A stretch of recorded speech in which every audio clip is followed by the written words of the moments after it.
കർത്താവിൻ്റെ പരിശുദ്ധ നാമം വാഴ്ത്തപ്പെടുമാറാകട്ടെ. ശ്രോതാക്കളായ ദൈവമക്കൾക്ക് കർത്താവിൻ്റെ നാമത്തിലുള്ള സ്നേഹവും വന്ദനവും അറിയിക്കുന്നു. യോഹന്നാന്റെ സുവിശേഷം 1-ാം അധ്യായം അതിൻ്റെ 4-ാം വാക്യം. അവനിൽ ജീവൻ ഉണ്ടായിരുന്നു, ജീവൻ മനുഷ്യരുടെ വെളിച്ചമായിരുന്നു, വെളിച്ചം ഇരുളിൽ പ്രകാശിക്കുന്നു, ഇരുളോ അതിനെ പിടിച്ചടക്കി. നമ്മുടെ കർത്താവായ യേശു ക്രിസ്തു വചനം ജഡമായി തീർന്നവനാണ്. ആ വചനത്തിൽ പ്രകാശവുമുണ്ട്, ആ വചനത്തിൽ ജീവനുമുണ്ട്. യേശു ക്രിസ്തു ലോകത്തിൻ്റെ വെളിച്ചമാണ്. അപ്പോൾ തന്നെ പറഞ്ഞു, ഞാൻ തന്നെ വഴിയും സത്യവും ജീവനുമാകും. യേശു ക്രിസ്തു പുനരുത്ഥാനവും ജീവനുമാണ്. അപ്പോൾ ഇരുളിൽ കിടക്കുന്ന മനുഷ്യന് വിടുതൽ വേണം, മരണത്തിൽ കിടക്കുന്ന മനുഷ്യന് വിടുതൽ വേണം. ഇത് രണ്ടും രണ്ടവസ്ഥയാണ്. ഒരു മനുഷ്യൻ്റെ രണ്ടവസ്ഥയാണ്, മനുഷ്യവർഗത്തിൻ്റെ രണ്ടവസ്ഥയാണ്. അവൻ ഇരുട്ടിലായിപ്പോയ മനുഷ്യൻ അപ്പോൾ തന്നെ അവൻ മരണത്തിലാകപ്പെട്ടു. യേശുക്രിസ്തു ലോകത്തിലേക്ക് വന്നത് വെളിച്ചമായും ജീവനായുമാണ്. അതുകൊണ്ട് മനുഷ്യന് കിട്ടേണ്ട രണ്ട് കാര്യമാണ്: പാപമോചനവും മരണമോചനവും, അന്ധകാരത്തിൽ നിന്നുള്ള വിടുതലും. പത്രോസ് തൻ്റെ ലേഖനത്തിൽ പറയുന്നത് തന്നെ നിങ്ങളെ അന്ധകാരത്തിൽ നിന്നും തൻ്റെ അത്ഭുത പ്രകാശത്തിലേക്ക് വിളിച്ചവനെന്ന്. അപ്പോൾ യേശുക്രിസ്തു അത്ഭുത പ്രകാശമാണ്. അതെന്തായിരിക്കും അത്ഭുത പ്രകാശം? കാരണം നമ്മുടെ സമൂഹത്തിൽ ഒത്തിരി പ്രകാശമാണല്ലേ, രശ്മികൾ. അതുപോലെ തന്നെ സൂര്യൻ്റെ പ്രകാശം, ചന്ദ്രൻ്റെ പ്രകാശം, നക്ഷത്രങ്ങളുടെ പ്രകാശങ്ങൾ, അതുപോലെ ലൈറ്റ് സിസ്റ്റങ്ങളുടെ പ്രകാശം, ലൈറ്റിൽ തന്നെ കളറുകളുടെ വ്യത്യാസം, വിവിധ രശ്മികൾ, ഇങ്ങനെയൊക്കെയുള്ള പ്രകാശങ്ങളുണ്ട്. ഒരു അത്ഭുത പ്രകാശം എന്ന് പറയുമ്പോൾ എന്തായിരിക്കും? യേശുക്രിസ്തു അതിൻ്റെ പ്രകാശം അത്ഭുത പ്രകാശമാണ്. അതിൻ്റെ അത്ഭുതം എന്താ? അതിനകത്ത് പല അത്ഭുതങ്ങളുണ്ട്. ഒന്ന്, അതിൽ ജീവനുണ്ട്. വെളിച്ചത്തിൽ ജീവൻ വസിക്കുന്നു. യേശുക്രിസ്തു എന്ന വെളിച്ചത്തിൽ ജീവനുണ്ട്. മറ്റൊന്ന്, യേശുക്രിസ്തു എന്ന വെളിച്ചത്തിനെ ഇരുളിന് പിടിച്ചടക്കാൻ കഴിയില്ല. അതാണ് അത്ഭുതം. ഇരുളിന് പിടിച്ചടക്കാൻ കഴിയാത്ത വെളിച്ചമാണ് യേശുക്രിസ്തു. മരണത്തിന് പിടിച്ചടക്കാൻ കഴിയാത്ത ജീവൻ്റെ ജ്യോതിസാണ് യേശുക്രിസ്തു. പാപം ഇല്ലാത്തവനാണ് യേശുക്രിസ്തു. ജന്മഭാവവും ഇല്ല, കർമ്മഭാവവും ഇല്ലാത്തവനാണ് കർത്താവായ യേശുക്രിസ്തു. അതുകൊണ്ട് ജീവൻ മനുഷ്യരുടെ വെളിച്ചമാണ്. വെളിച്ചം ഇരുളിൽ പ്രകാശിക്കുന്നു. അപ്പോൾ തന്നെ വചനം വെളിച്ചമാണ്, വചനം ജീവനാണ്. വചനം ജീവൻ എന്നുള്ള നിലയിൽ മനുഷ്യന് കിട്ടേണ്ടത് മരണത്തിൽ നിന്നുള്ള മോചനം. ജീവൻ കൊണ്ട് നമുക്ക് കിട്ടേണ്ടത് മരണത്തിൽ നിന്നുള്ള വിമോചനമാണ്. അപ്പോൾ തന്നെ യേശുക്രിസ്തു വെളിച്ചമായി ലോകത്തിലേക്ക് വന്നു എന്ന് പറയുന്നത് യേശുവിൻ്റെ ജനനത്തിൽ തന്നെ. മത്തായിയുടെ സുവിശേഷം 4:14-15. സെബുലൂൺ ദേശവും നഫ്താലി ദേശവും കടൽക്കരയും യോർദാൻ്റെ അക്കരയുമുള്ള നാടും ജാതികളുടെ ഗലീലയും ഇങ്ങനെ ഇരുട്ടി ഇരിക്കുന്ന ജനം വലിയൊരു വെളിച്ചം കണ്ടു. അവിടെ ഇരുട്ട് എന്നൊരു പദം കിടപ്പുണ്ട്. പിന്നെ അടുത്തത്, മരണത്തിൻ്റെ ദേശത്തിലും നിഴലിലും ഇരിക്കുന്നവർക്ക് പ്രകാശം ഉദിച്ചു. ഒന്ന് ഇരുട്ട്, മറ്റൊന്ന് മരണം. ഇല്ലേ? ഇരുട്ടിലിരിക്കുന്ന ജനം മരണദേശത്തിലും നിഴലിലും ഇരിക്കുന്നു. മരണത്തിൻ്റെ ദേശത്തിലും നിഴലിലും ഇരിക്കുന്നത് അവരാണ് വലിയൊരു വെളിച്ചം കണ്ടത്. യേശുക്രിസ്തുവിൻ്റെ ജനനത്തെക്കുറിച്ച് പറഞ്ഞിട്ടാണ് അവിടെ കാണുന്നത്. അപ്പം നമ്മൾ മനസ്സിലാക്കേണ്ടത്, യേശുക്രിസ്തുവിൻ്റെ ജനന സമയത്തിൽ ലോകത്തെ വിവേചിച്ചുകൊണ്ട് പരിശുദ്ധാത്മാവ് പറയുന്നത് എല്ലാ മനുഷ്യരും മരണനിഴലിൻ്റെ കീഴിലാണ്, മരണദേശത്താണ് കിടക്കുന്നത്, ഇരുട്ടിലാണ് ജനം വസിക്കുന്നത്. ഈ ദേശം എന്നവിടെ അർത്ഥമാക്കുന്ന ഭൂമിയാണ്. അവിടെ ദേശം എന്നൊരു പദം പറയുന്നെങ്കിൽ അത് ഭൂമിയാണ് ഉദ്ദേശിക്കുന്നത്. ഈ ജനം ഇരുട്ടിലിരിക്കുകയും ദേശം മരണനിഴലിൽ കിടക്കുമ്പോൾ തന്നെ ഈ ദേശത്ത് മുളച്ചു നിൽക്കുന്നൊരു മുള്ളേതാ? നമ്മളത് മനസ്സിലാക്കണം. മരണത്തിൻ്റെ വിഷമുള്ള മരണനിഴലിൽ കിടക്കുന്ന ദേശം, ഇരുട്ടിലിരിക്കുന്ന ജനം ഏതവസ്ഥയിലാണ്? മരണനിഴലിലാണ് കിടക്കുന്നത്, മരണത്തിൻ്റെ ദേശത്താണ് കിടക്കുന്നത്. ആ ദേശത്ത് ഏത് മുളച്ചു നിൽക്കുകയാണ്? മരണത്തിൻ്റെ വിഷമുള്ളു. നമുക്കറിയാം, ലോകത്തിൽ മനുഷ്യൻ്റെ കാലിൽ മുള്ളു കൊള്ളാതിരിക്കാൻ എന്തോ ചെയ്യണം? കാലിൽ ചെരുപ്പിടൂലേ? ചെരുപ്പിടുന്നവർക്ക്, പാദരക്ഷയുള്ളവർക്ക് മുള്ളിനെ പേടിക്കേണ്ട ആവശ്യമില്ല. അങ്ങനെയാണെങ്കിൽ ആത്മരക്ഷ നേടിയവർക്ക് മരണത്തിൻ്റെ വിഷമുള്ളിനെ ഭയപ്പെടണം. ആത്മരക്ഷ നേടണം. യേശുക്രിസ്തുവിനെ രക്ഷകനും കർത്താവുമായി വിശ്വസിച്ച് വായുകൊണ്ട് ഏറ്റുപറഞ്ഞ് ജീവരക്ഷ പ്രാപിക്കണം. പാപമോചനത്തിലൂടെ ജീവരക്ഷ പ്രാപിച്ച, ആത്മരക്ഷ പ്രാപിച്ച ഒരാളുടെ ജീവനിൽ മരണത്തിൻ്റെ വിഷമുള്ളിന് പ്രഹരമേൽപ്പിക്കാൻ കഴിയില്ല. മരണത്തിൻ്റെ വിഷത്തെ ഹനിപ്പിക്കുന്ന ആൻറ്റിവൈറസാണ് യേശുക്രിസ്തുവിൻ്റെ രക്തം. നമ്മുടെ ഹൃദയത്തിൽ നിന്ന് മരണഭയത്തെ നിർമ്മാർജ്ജനം ചെയ്യുന്നത് യേശുക്രിസ്തുവിൻ്റെ സാന്നിധ്യവും ദൈവത്തിൻ്റെ കൃപയും ദൈവശക്തിയും ദൈവത്തിൻ്റെ ജീവൻ്റെ പ്രകാശവുമാണ്. മനുഷ്യൻ്റെ ഹൃദയത്തിലെ ഇരുട്ടിനെ നീക്കുന്നത്. 2 കൊരിന്ത്യർ ലേഖനം 4-ാം അധ്യായം 6-ാം വാക്യത്തിൽ കാണുന്നു, മനുഷ്യൻ്റെ ഹൃദയം ഇരുട്ടാണ്, അവരുടെ വിവേകമില്ലാത്ത ഹൃദയം ഇരുണ്ടുപോയെന്ന് റോമാലേഖനം 1-ലുമുണ്ട്. അങ്ങനെ ഇരുണ്ട ഹൃദയത്തെ പ്രകാശമാക്കി മാറ്റുന്നത്, ഹൃദയദൃഷ്ടി പ്രകാശിക്കുന്നത് ദൈവവചനത്തിൻ്റെ പ്രകാശനത്താലാണ്. അതുകൊണ്ട് മരണത്തിൻ്റെ വിഷമുള്ള നമ്മുടെ ജീവനെ തകർക്കാതിരിക്കേണ്ടതിന് നമ്മൾ യേശുവിൻ്റെ രക്തം നമ്മുടെ ഹൃദയത്തിൽ തളിക്കണം. യേശു ക്രിസ്തുവിൻ്റെ വചനത്തെ കൈക്കൊള്ളണം. യേശു ക്രിസ്തുവിനെ രക്ഷകനും കർത്താവുമായി സ്വീകരിക്കുന്നവന് മരണത്തിൻ്റെ ഭയത്തിൻ്റെ ലോകത്തുനിന്ന് വിടുതലിട്ട് മരണഭയം അവൻ്റെ ഹൃദയത്തിൽ നിന്ന് മാറും. മരണത്തിൻ്റെ മുള്ള് വിഷമുള്ളെന്നാണ് പറയുന്നത്. 1 കൊരിന്ത്യർ 15 സമാപന ഭാഗത്ത് പറയുന്നു, ഹേ മരണമേ നിൻ്റെ ജയമെവിടെ, ഹേ മരണമേ നിൻ്റെ വിഷമുള്ളവിടെ. ആ വിഷം നമ്മുടെ ശരീരത്തെ ജീവനെ നശിപ്പിക്കാതിരിക്കാൻ നമ്മൾ യേശു ക്രിസ്തുവിൻ്റെ സ്നേഹത്താൽ നമ്മുടെ ഉള്ളത്തെ നിറയ്ക്കണം. തികഞ്ഞ സ്നേഹം ഭയത്തെ പുറത്താക്കുന്നു. യേശു ക്രിസ്തുവിനെ പൂർണ്ണ ഹൃദയത്തോടും പൂർണ്ണ ആത്മാവോടും പൂർണ്ണ ശക്തിയോടും പൂർണ്ണ മനസ്സോടും സ്നേഹിക്കണം. അടുത്ത കഷ്ടാനുഭവങ്ങളെ, മരണ പുനരുത്ഥാനത്തെ അംഗീകരിച്ച് സ്നേഹിക്കുമ്പോൾ തികഞ്ഞ സ്നേഹം മനുഷ്യൻ്റെ ഹൃദയത്തിലെ ഭയത്തെ പുറത്താക്കുന്നു. ഏത് ഭയത്തെ? എബ്രായലേഖനം 2:14 മരണഭയത്തെ പുറത്താക്കുന്നു, മരണഭീതിയെ പുറത്താക്കുന്നു. മരണഭീതിയും മരണഭയവും പുറത്തു പോയാൽ പിന്നെ അകത്ത് സന്തോഷത്തിൻ്റെയും സമാധാനത്തിൻ്റെയും അനുഗ്രഹങ്ങളാണ്. ജീവൻ്റെ ധൈര്യം നമ്മുടെ ഹൃദയത്തിലുണ്ട്. മരണഭയം ഹൃദയത്തിൽ നിന്ന് മാറിയാൽ, മരണഭീതി ഹൃദയത്തിൽ നിന്ന് മാറിയാൽ ജീവൻ്റെ സമാധാനം, ജീവൻ്റെ ധൈര്യം നമ്മുടെ ഹൃദയത്തിൽ കിട്ടുകയാണ്. സകല വിഷാദങ്ങളും നിരാശകളും മാറുകയാണ്. ഏകാന്തതകൾ, ശൂന്യതകൾ, ഇന്ന് പണവും പ്രതാവും ഒക്കെ ഉള്ള മനുഷ്യന് സ്ഥാവര ജംഗമ വസ്തുക്കൾ, സ്ഥാനമാനങ്ങൾ, രാഷ്ട്രീയ നേതാക്കൾ, സിനിമാ താരങ്ങൾ എന്നുവേണ്ടി എത്രയോ ഉന്നത അവസ്ഥയിലൂടെ പോകുന്നവർ ശൂന്യതകൾ അനുഭവിക്കുക. എന്തുണ്ടെങ്കിലും പണമുണ്ട്, കാറുണ്ട്, ലോറിയുണ്ട്, ഭൗതിക നന്മകളുണ്ട്, എങ്കിലും ചില ഭയങ്കര ശൂന്യതകൾ അനുഭവിക്കുക. ദൈവമില്ല എന്നുള്ള ശൂന്യത മറ്റൊന്നുകൊണ്ടും പരിഹരിക്കാൻ കഴിയില്ല. ദൈവത്തെ തന്നെ നേടണം. ഇപ്പോൾ സെബുലൂൻ ദേശം, നഫ്താലി ദേശം, അത് എന്താണ് ജാതികളുടെ ഗലീല, ഇതെല്ലാം ഇരുളിലിരുന്ന ദേശമാണ്. അതുകൊണ്ടാണ് യോസേഫ് തനിക്ക് ലഭിച്ച 2 മക്കൾക്ക് പേരിടുമ്പോൾ ആ പേരിൻ്റെ അർത്ഥം നമുക്ക് നോക്കാം. നമ്മൾ നോർത്തോണേ, യോസേഫ് ഫറവോൻ്റെ കൊട്ടാരത്തിൽ രാജാവ് കഴിഞ്ഞാൽ പിന്നെ രണ്ടാമനാണ്, രാജ്യത്തിലെ രണ്ടാമനായി ഫറവോൻ്റെ രഥത്തിൽ കൊട്ടാരത്തിലെ സകല സമൃദ്ധിയിൽ അധികാരിയായി വാഴുകല്ലേ ഒരർത്ഥത്തിൽ. പക്ഷെ വാഴുന്ന ആ മനുഷ്യൻ തൻ്റെ മക്കൾക്ക് പേരിട്ടപ്പോൾ തൻ്റെ കാഴ്ചപ്പാടനുസരിച്ചാണ് പേരിട്ടത്. ഉൽപ്പത്തി പുസ്തകം 41-ാം അധ്യായം അതിൻ്റെ 51-52 വാക്യം, എൻ്റെ സകല കഷ്ടതയും എൻ്റെ പിതൃഭവനമൊക്കെയും ദൈവം എന്നെ മറക്കുമാറാക്കി എന്ന് പറഞ്ഞ് യോസെഫ് തൻ്റെ ആദ്യജാതന് മനശ്ശെ എന്ന് പേരിട്ടു. സങ്കടദേശത്ത് ദൈവം എന്നെ വർദ്ധിപ്പിച്ചു എന്ന് പറഞ്ഞ് അവൻ രണ്ടാമത്തവന് എഫ്രൈം എന്ന് പേരിട്ടു. സങ്കടദേശം കണ്ടോ, ഈ ദേശം സങ്കടദേശമാണ്. നമ്മളത് മനസ്സിലാക്കണം. അപ്പം മത്തായിയുടെ സുവിശേഷത്തെ നമ്മൾ വായിച്ചത് എന്താണ്? മരണദേശമാണിത്, മരണത്തിൻ്റെ നിഴലിൽ കിടക്കുന്ന ദേശമാണ്. യോസേഫ് പറയാണ് ഇത്. അതുകൊണ്ട് തന്നെ ഈ ദേശം എന്താണ്? സങ്കടദേശമാണ്. ഇത് വെള്ളമില്ലാതെ ഉണങ്ങി വരേണ്ട ദേശമാണ്. ഇത് മരണദേശമാണ്. ഇത് മരണ നിഴലിൽ കിടക്കുന്ന ദേശമാണ്. ഇത് ഇരുൾ നിറഞ്ഞ ദേശമാണ്. ഇത് ദുഃഖവും മുറവിളിയുമുള്ള ദേശമാണ്. ഈ ദേശത്തിലേക്കാണ് യേശു ഇറങ്ങി വന്നത്. സ്വർഗമഹിമകളെ വെടിഞ്ഞ് കൃപയും സത്യവും നിറഞ്ഞവനായി വെളിച്ചമായി ജീവനായിട്ട് ഇറങ്ങി വന്നത് സകല മനുഷ്യനെയും പ്രകാശിപ്പിക്കാനാണ്.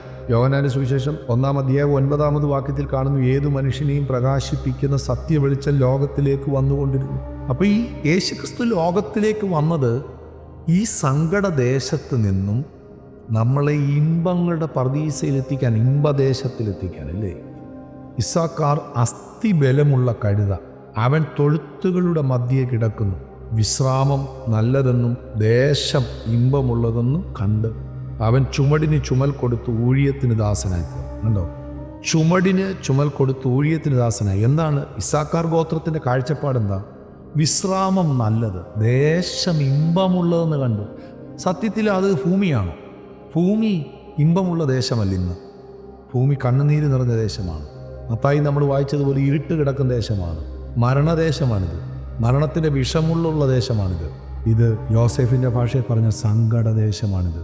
എന്നാൽ ഇവിടെ നിന്ന് കർത്താവ് നമ്മളെ ചേർത്തുകൊണ്ട് പോകാനാണ് വന്നേക്കുന്നത്. ഏത് ദേശത്തേക്ക്? അവിടെ പറഞ്ഞുണ്ടോ, നല്ല വിശ്രാമം നല്ലതെന്നും ദേശം ഇമ്പമുള്ളത്, ഇമ്പമുള്ള ദേശം. അതേതാണ്? വാഗ്ദത്ത കനാൻ ദേശമാണ്.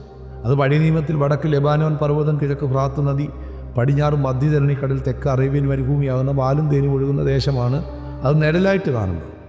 എന്നാൽ പുതിയ നിയമത്തിൻ്റെ വെളിപ്പാടിലേക്ക് വരുമ്പോൾ നമ്മൾ ഗലാത്യലേഖനം 4:26 കാണും, നമ്മുടെ മീതെയുള്ള യെരൂശലേം സ്വതന്ത്രയാകുന്നു അവൾ തന്നെ നമ്മുടെ അമ്മ. മീതെയുള്ള യെരൂശലേം സ്വതന്ത്രയാകുന്നു അവൾ നമ്മുടെ അമ്മയാണ്. അപ്പം ചിലർ പറയും നമ്മൾ അമ്മയുണ്ടവരാണോ എന്ന് ചോദിക്കാം. നമുക്ക് അമ്മയുണ്ട്. നമ്മുടെ അമ്മയുടെ പേരാണ് മീതെയുള്ള യെരൂശലേം. നമ്മൾ അമ്മയെന്ന് യെരൂശലേമിനെ നോക്കി വിളിക്കുമ്പോൾ അമ്മ നമ്മളെ നോക്കി വിളിക്കുന്നതാണ് മക്കളെ. സിയോൻ്റെ മക്കൾ തങ്ങളുടെ രാജാവിൽ ആനന്ദിക്കട്ടെ. 149 സങ്കീർത്തനം 2-ാമത്തെ വാക്യം. സിയോൻ്റെ മക്കൾ, നമ്മൾ സിയോൻ്റെ മക്കളാണ്. സിയോൻ നമ്മുടെ അമ്മയാണ്. അവിടെ ഒരു രാജാവുണ്ട്, സിയോനിലെ രാജാവ്. അവൻ നമ്മുടെ പ്രകാശമാണ്, അവൻ നമ്മുടെ സന്തോഷമാണ്, അവൻ നമ്മുടെ പ്രമോദമാണ്. അപ്പം ഈ സങ്കടദേശത്തുനിന്ന് നമ്മളെ കൂട്ടിക്കൊണ്ട് എവിടേക്ക് പോകാനാണ് കർത്താവ് വന്നേ? ഇമ്പമുള്ള ദേശത്തിലേക്ക്. ഇമ്പം, സന്തോഷദേശം. വെളിപ്പാട് പുസ്തകത്തിലേക്ക് വരുമ്പോൾ അതിൻ്റെ 21-ാം അധ്യായത്തിൽ കാണുന്നു, ഇനി ദുഃഖവും ഉറവിളിയില്ല, കണ്ണുനീരില്ല, ഒടുക്കത്തെ ശത്രുവായി മരണം നീങ്ങിപ്പോവും. ഇനി മരണമുണ്ടാകുകയില്ല. അവൻ എല്ലാവരുടെയും കണ്ണിൽ നിന്നും കണ്ണുനീർ തുടച്ചു കളയും. ഇനിയും അതാണ് ഇമ്പമുള്ള ദേശത്തിലെ നമ്മുടെ ജീവിതം. അവിടെ കർത്താവിനോടുകൂടെ നമ്മൾ നിത്യകാലം എല്ലാ നാളും വസിക്കുന്നത് നല്ല നാൾ. അപ്പം യേശുക്രിസ്തു ലോകത്തിലേക്ക് വന്നത് എന്തിന്? അല്ലെങ്കിൽ യേശുക്രിസ്തുവിൻ്റെ ജഡാവതാരണത്തിൻ്റെ പ്രാധാന്യത എന്ത്? നമുക്ക് കിട്ടേണ്ട ഫലകരമായ അനുഗ്രഹങ്ങൾ എന്ത് എന്ന് നമ്മൾ തിരിച്ചറിയണം. ജീവൻ മനുഷ്യരുടെ വെളിച്ചമായിരുന്നു. വെളിച്ചം ഇരുളിൽ പ്രകാശിക്കുക, ഇരുളോ അതിനെ പിടിച്ചടക്കി. അപ്പം മരണത്തെ ജയിക്കുക, പാപത്തെയും മരണത്തെയും ജയിക്കുക എന്ന് പറയുന്നത് യേശുക്രിസ്തു പാപമോചനം വരുത്തി നമ്മളത് ഏറ്റെടുക്കണം. യേശുക്രിസ്തു മരണത്തെ ജയിച്ച് ഉയർത്തെഴുന്നേറ്റു, നമ്മളത് ഹൃദയം കൊണ്ട് വിശ്വസിക്കണം.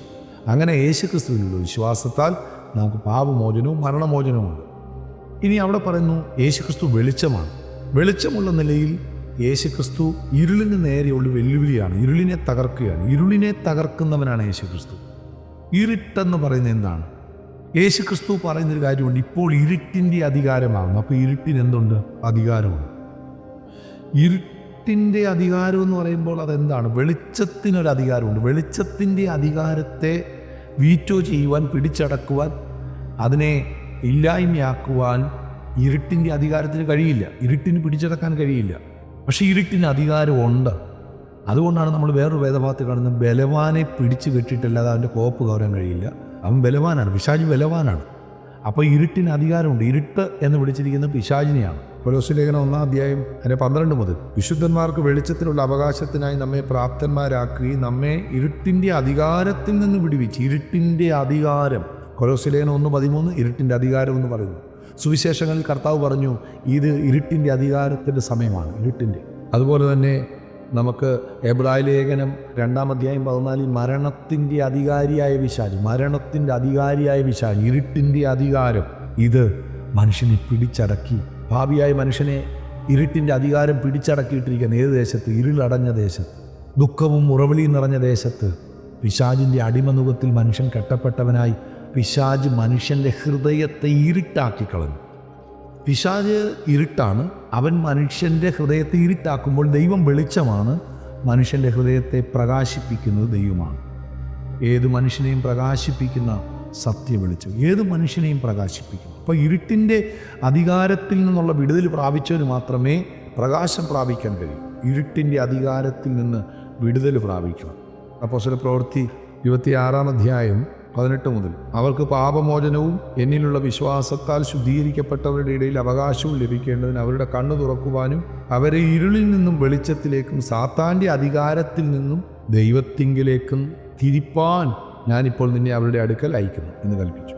ഇരുട്ടിൽ നിന്നും വെളിച്ചത്തിലേക്കും സാത്താൻ്റെ അധികാരത്തിൽ നിന്ന് ദൈവത്തിങ്കിലേക്കും. അപ്പം മനുഷ്യൻ തിരിയണം എവിടെ നിന്ന്? ഇരുട്ടിൽ നിന്നും, സാത്താൻ്റെ അടിമനുഖത്തിൽ നിന്ന്, അവൻ്റെ അധികാര സീമയിൽ നിന്നും മനുഷ്യൻ മനം തിരിഞ്ഞ് ദൈവത്തിൻ്റെ ജീവനിലേക്കും വെളിച്ചത്തിൻ്റെ അധികാരത്തിലേക്കും വരണം. വെളിച്ചത്തിൻ്റെ അധികാരത്തിലേക്ക്, വെളിച്ചത്തിൻ്റെ പിതാവിങ്കിലേക്ക് മനുഷ്യൻ മനസ്സുകൊണ്ട് തിരിയണം. മനം തിരിഞ്ഞാൽ മാത്രം പോലെ. അപ്പോസ്തലപ്രവൃത്തി 26-ന്റെ 20-ാം വാക്യത്തിൽ കാണുന്നു, മാനസാന്തരപ്പെട്ട് ദൈവത്തിങ്കിലേക്ക് തിരിഞ്ഞ് മാനസാന്തരത്തിന് യോഗ്യമായ ഫലവും കായ്ക്കണം. ദൈവത്തിൻ്റെ പ്രകാശം മനുഷ്യനിൽ വന്നിട്ട് മനുഷ്യനിൽ ആ പ്രകാശം ഉത്ഭവിക്കേണ്ടത് എവിടെ നിന്നാണ്?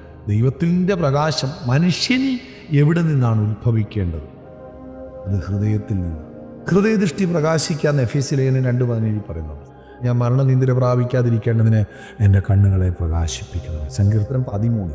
എന്നാൽ അപ്പോൾ തന്നെ 2 കൊരിന്ത്യർ ലേഖനം 4-ാം അധ്യായം 6-ാം വാക്യത്തിൽ കാണുന്നു, ഇരുട്ടിൽ നിന്നും വെളിച്ചം പ്രകാശിക്കണമെന്ന് അരുളി ചെയ്ത ദൈവം യേശുക്രിസ്തുവിൻ്റെ മുഖത്തിലുള്ള ദൈവ തേജസ്സിൻ്റെ പരിജ്ഞാനത്തെ നമ്മുടെ ഹൃദയങ്ങളിൽ നിന്ന് പ്രകാശിപ്പിക്കുന്നു. അപ്പം ദൈവം ക്രിസ്തു വഴി നമ്മുടെ ഹൃദയത്തെയാണ് പ്രകാശിപ്പിക്കുന്നത്. യേശു ക്രിസ്തുവിനെ സ്വീകരിക്കുന്നതോടുകൂടി ആ വെളിച്ചമായ ജീവനായ ക്രിസ്തു നമ്മുടെ ഹൃദയത്തിൽ വരുന്നതോടുകൂടി നമ്മുടെ ഹൃദയമാണ് പ്രകാശിക്കുന്നത്. മനുഷ്യൻ പ്രകാശിക്കണം. മനുഷ്യൻ്റെ ഹൃദയം മാത്രമല്ല പ്രകാശിക്കണം, അവൻ്റെ വ്യക്തിത്വം മുഴുവൻ പ്രകാശിക്കണം. അവൻ്റെ ആത്മാവ് പ്രകാശിക്കണം. മനുഷ്യൻ്റെ ഹൃദയം പ്രകാശിച്ചത് കൊണ്ട് അവൻ്റെ വ്യക്തിത്വം പ്രകാശിക്കും. പക്ഷേ വ്യക്തിത്വം പ്രകാശമാകുമ്പോൾ അവന് മുഖാന്തരം സമൂഹം പ്രകാശിക്കും. അതാണ് യേശു കർത്താവ് പറഞ്ഞ് അവരുടെ നടുവിൽ ജീവൻ്റെ വചനം പ്രമാണിച്ച് ലോകത്തിൽ ജ്യോതിസുകളാണ്. ജീവൻ്റെ വചനം വിശ്വസിക്കുന്നതും ജീവൻ്റെ വചനം പ്രമാണിക്കുന്നതും തമ്മിൽ വ്യത്യാസമുണ്ട്. ജീവൻ്റെ വചനം വിശ്വസിക്കുമ്പോൾ ഹൃദയം പ്രകാശിക്കുകയാണ്. ജീവൻ്റെ വചനം പ്രമാണിക്കുന്നത് അവയവങ്ങളിലൂടെയാണ് പ്രമാണിക്കുന്നത്. വചനത്തിൻ്റെ കൽപ്പനകളുടെ അനുസരണയുടെ ലോകത്തിലേക്ക് ദൈവത്തിൻ്റെ വചനം നമുക്ക് തന്നിരിക്കുന്ന കൽപ്പനകൾ, ഉപദേശ സത്യങ്ങളെ അനുസരിക്കുന്നത് ആവശ്യമാകുന്ന അവയവങ്ങളാണ് അനുസരണയുടെ ലോകത്തിൽ വന്നത്. ഹൃദയത്തിലെടുക്കുന്ന ആറ്റിറ്റ്യൂഡിനെ ആക്ഷനിലെത്തിക്കേണ്ടത് അവയവങ്ങളാണ്. നമ്മുടെ ഹൃദയം അനുസരിച്ചാൽ, ഹൃദയം വിശ്വസിക്കുന്ന ദൈവവചനത്തെ അനുസരണയുടെ ലോകത്തിലെത്തിക്കുന്ന, അനുസരണയുടെ അവസ്ഥയിലെത്തിക്കുന്ന അവയവങ്ങളാണ്.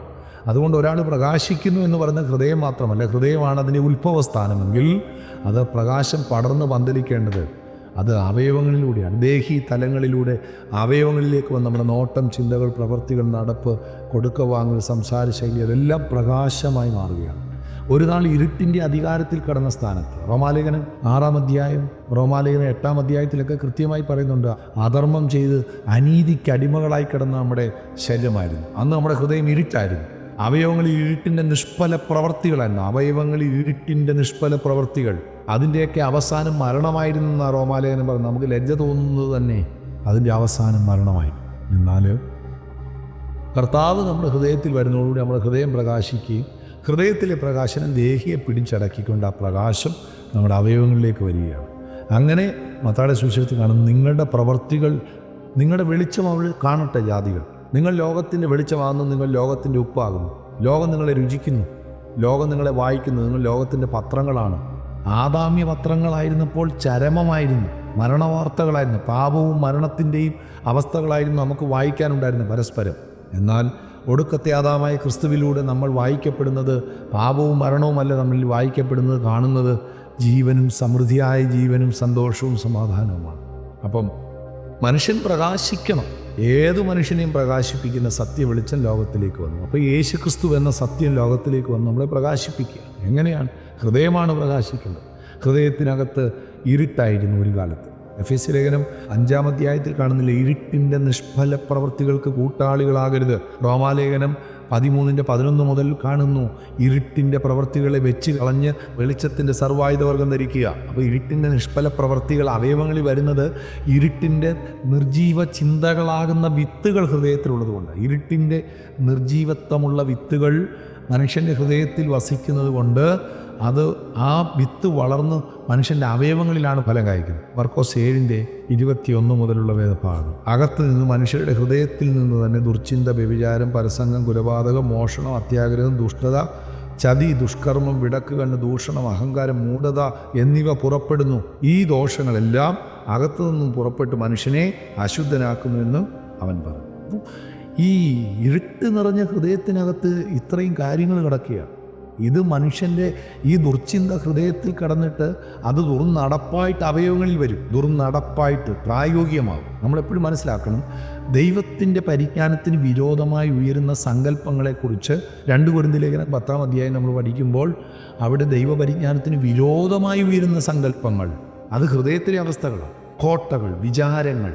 സത്യത്തിൽ ഈ സങ്കല്പങ്ങൾ അവയവങ്ങളിലാണ് സാക്ഷാത്കരിക്കപ്പെടുന്നത്. ഹൃദയത്തിനകത്തെ ചിന്തകളെ, ദൈവപരിജ്ഞാനത്തിന് വിരോധമായിട്ടുള്ള ചിന്തകൾ, അതിനെ ഹൃദയത്തിലെ ആറ്റിറ്റ്യൂഡിനെ ആക്ഷനിലെത്തിക്കുന്നത്, സങ്കല്പങ്ങളെ സാക്ഷാത്കരിക്കുന്നത് അവയവങ്ങളാണ്. ഇരുട്ടിൻ്റെ ദുർചിന്തകൾ, ദൂഷണങ്ങൾ, അഹങ്കാരം, മൂഢത, ഇതൊക്കെ ഹൃദയത്തിൽ നമ്മളാ വായിച്ച് കേട്ട മർക്കോസിന്റെ സുവിശേഷം 7-ാം അധ്യായത്തിൽ വായിച്ച് കേട്ടത്, ഇത് ഹൃദയത്തിൽ എന്നും കിടക്കില്ല, ഇത് വിത്താണ്. ഇത് ഹൃദയത്തിൽ കിടന്ന് പൊട്ടി പൊട്ടി അനുയോജ്യമായ കാലാവസ്ഥകളിൽ മുളച്ച അവയവങ്ങളിൽ മരണത്തിൻ്റെ ഫലം കായ്ക്കും. റോമാലേഖനം 7-ാം അധ്യായത്തിലേക്ക് വരുമ്പോൾ നമുക്കത് കാണാൻ കഴിയും. റോമാലേഖനം 7:4. അതുകൊണ്ട് സഹോദരന്മാരെ, നാം ദൈവത്തിന് ഫലം കായ്ക്കുമാർ മരിച്ചിട്ട് ഉയർത്തെഴുന്നേറ്റവനായി വേറൊരുവനാകേണ്ടതിന് നിങ്ങളും ക്രിസ്തുവിൻ്റെ ശരീരം മുഖാന്തരം ന്യായപ്രമാണ സംബന്ധമായി മരിച്ചിരിക്കുന്നു. നാം ജഡത്തിലായിരുന്നപ്പോൾ ന്യായപ്രമാണത്താൽ ഉളവായ പാപരാഗങ്ങൾ മരണത്തിന് ഫലം കായ്ക്കത്തക്കവണ്ണം നമ്മുടെ അവയവങ്ങളിൽ വ്യാപരിച്ചു പോകുന്നുണ്ടോ. അപ്പം നമ്മുടെ ഹൃദയത്തിനകത്തെ ദുർചിന്തകളായാലും വ്യഭിചാരം, പരസംഗം, നുണനടപ്പ് ഏതുമായാലും ഈ വിത്തുകൾ അനുയോജ്യ കാലാവസ്ഥയിൽ, സാഹചര്യങ്ങളിൽ, സമ്മർദ്ദങ്ങളിൽ ഇത് വളർന്ന അവയവങ്ങളിൽ മരണത്തിന് ഫലം കായ്ക്കുമാറും. മരണത്തിൻ്റെ ഫലം. എന്നാൽ ഇന്ന് നമ്മുടെ ഹൃദയം പ്രകാശിക്കുന്നു. നമ്മുടെ ഹൃദയത്തിലെ വിത്തുകൾ മാറി. ഏതൊക്കെ സ്നേഹം, സന്തോഷം, സമാധാനം, ദീർഘക്ഷമ, ദയ, പരോപകാരം, വിശ്വസ്തത, സൗമ്യത, ഇന്ദ്രിയം എന്ന അനുഗ്രഹിക്കപ്പെട്ട നല്ല വിത്തുകൾ നമ്മുടെ ഹൃദയത്തിൽ നിറച്ച് അത് ഓരോ സാഹചര്യങ്ങളിൽ നമ്മുടെ ഹൃദയത്തിൽ നിന്ന് വളർന്ന അവയവങ്ങൾ ജീവൻ്റെ ഫലം കായ്ക്കുന്നു. അധർമ്മത്തിനും അശുദ്ധിക്കും അടിമകളായിരുന്ന ഒരു കാലത്ത് നമ്മുടെ അവയവങ്ങളെ നീതിക്കും വിശുദ്ധീകരണത്തിനും അടിമകളായി സമർപ്പിക്കുന്നതോടുകൂടി ഇങ്ങനെയുള്ള അനുഗ്രഹിക്കപ്പെട്ട ജീവൻ്റെ ഫലം നമ്മുടെ അവയവങ്ങളിൽ കായ്ക്കും. അങ്ങനെ നമുക്ക് പ്രകാശിക്കാൻ കഴിയും. അവിടെ യോഹന്നാന്റെ സുവിശേഷത്തിൽ നമ്മൾ വായിച്ചതുപോലെ തന്നെ ഉണ്ടോ, ഏതു മനുഷ്യനെയും പ്രകാശിപ്പിക്കുന്ന സത്യവെളിച്ചം ലോകത്തിലേക്ക് വന്നു. കർത്താവ് നമ്മെ സഹായിക്കട്ടെ. യേശുക്രിസ്തു മുഖാന്തരം നമുക്ക് പാപമോചനവും മരണമോചനവും ലഭിച്ചു. യേശുക്രിസ്തു മുഖാന്തരം നമുക്ക് ഈ ലോകത്തിന്, ഈ പ്രകൃതിക്ക്, ഈ സൃഷ്ടികൾക്ക് ശാപത്തിൽ നിന്നുള്ള വിടുതൽ കിട്ടി. ശാപമോചനം ഇതെല്ലാം ക്രൂശിലൂടെ യേശു ചെയ്തു കഴിഞ്ഞു. നമുക്കിനിയും അതാത് ടൈമുകളിൽ നമ്മളിലേക്ക് അത് പ്രായോഗികമായി തരും. അങ്ങനെ വീണ്ടെടുപ്പ് പൂർണ്ണമായി മാറും. യേശുക്രിസ്തു എന്ന വെളിച്ചം ലോകത്തിലേക്ക് വന്ന് ഇരുട്ടിനെ തകർത്തു. പിശാചിനെ, മരണത്തിൻ്റെ അധികാരിയായി പിശാചിനെ തകർത്തു. ഇരുട്ടിൻ്റെ അധികാരത്തെ തകർത്തു. യേശുക്രിസ്തു എന്ന വെളിച്ചം ലോകത്തിൽ വന്ന് മരണത്തെ തകർത്തു. യേശുക്രിസ്തു എന്ന വെളിച്ചം ലോകത്തിൽ വന്ന് ഇരുട്ടിനെ തകർത്തു. അങ്ങനെ നമ്മുടെ ഹൃദയദൃഷ്ടി പ്രകാശിച്ചു. നമുക്ക് ജീവൻ്റെ പ്രകാശം നമ്മുടെ ഹൃദയത്തിൽ കിട്ടി. മരണഭയം നമ്മുടെ ഹൃദയം വിട്ടുമാറി. വിഷാദങ്ങൾ നമ്മുടെ ഹൃദയം വിട്ടുമാറി. ജീവൻ്റെ സമാധാനവും സന്തോഷവും ദൈവം നമ്മുടെ ഹൃദയം. നമുക്ക് പ്രാർത്ഥിക്കാം. പ്രിയ പിതാവേ, ഞങ്ങൾ അങ്ങേ സ്തുതിക്കുന്നു. പിതാവ് തൻ്റെ പുത്രനാകുന്ന വെളിച്ചത്തെ, ജീവനെ ലോകത്തിലേക്ക് അയച്ചു. പാപത്തിൻ്റെയും മരണത്തിൻ്റെയും അവസ്ഥയിൽ നിന്ന് ഞങ്ങൾക്ക് വിടുതൽ നൽകി. ഇരുട്ടിൻ്റെ അധികാരിയായി പിശാചിൻ്റെ അടിമനോഹത്തിൽ ഞങ്ങൾക്ക് വിടുതൽ നൽകി.